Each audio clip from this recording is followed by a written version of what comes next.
A lot of my clients would like to serve on government boards, and the reality is they often make an approach towards government well before their time, and it's a huge missed opportunity because you'll often find that you get kind of misrepresented in the databases because you just didn't have the correct experience before you actually applied for government boards.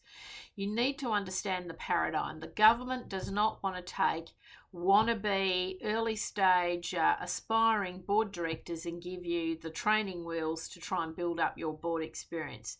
The government wants very experienced, highly credentialed board members, highly skilled board members to serve on boards, and it's typically people who have had quite a lot of experience, other government experience, or working within government in some way, shape, or form before they get a seat at those very, very prestigious government board seats. And even if the remuneration isn't there, make no bones about it, it is prestigious to serve in government boards, even at local and obviously at state and federal level. It is a huge honour, and it does not come, lightly. It is always merit based, and the key criteria that you need to be aware of is you must have some form of formal governance training. You would have to have done some form of a company director course. You would need to have ideally that GAICD nominal or equivalent, and there's no two ways around that. I very rarely see people go and serve on government boards without the formal governance training. You would also expect the candidate to have at least degrees, usually multiple degrees, and often MBAs and doctorates as well.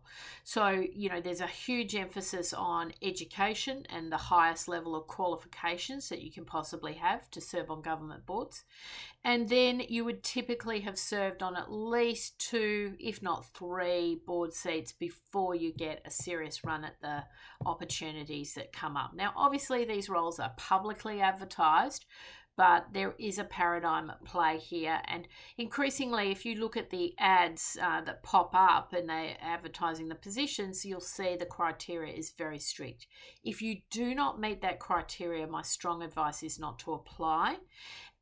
Build up your experience, earn your stripes, then look at applying for those roles. Now, when you have the experience and you've got the credentials, you certainly can apply for government boards, and there's a lot of registries that you need to be across.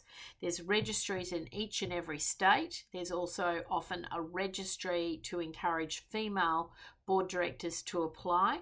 And in the federal context, there are websites or portals such as Board Links, where you can look at captains of industry who potentially become a sponsor and help encourage top talent to come into boards in the highest levels of the board appointments around in the government sector. So it's certainly not an easy pass. It is a highly prestigious appointment, high levels of qualifications required to secure opportunities in those spaces.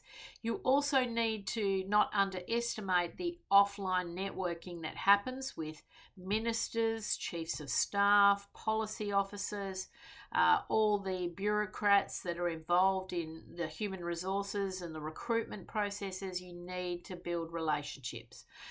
So you would be, if you were aspiring, for example, to work in, the government in New South Wales in an infrastructure board, you would want to be networked with the minister. You would go to the minister's speaking engagements. You would be tracking all the activity going on in that portfolio, because, it's just not going to happen by accident. So there's a lot of behind the scenes relationships that happen. Very crucial to be networking and going to government orientated events, and obviously building up the credentials. So if you don't have the credentials, just hold your time, wait for the perfect opportunity, wait for the stars to align. Your time will come, but it's a huge mistake to register too early, because what actually happens behind the scenes is you actually get discounted, and it can make it harder to apply later when you do have the credentials, and you really want to sort of monitor that process as carefully as possible.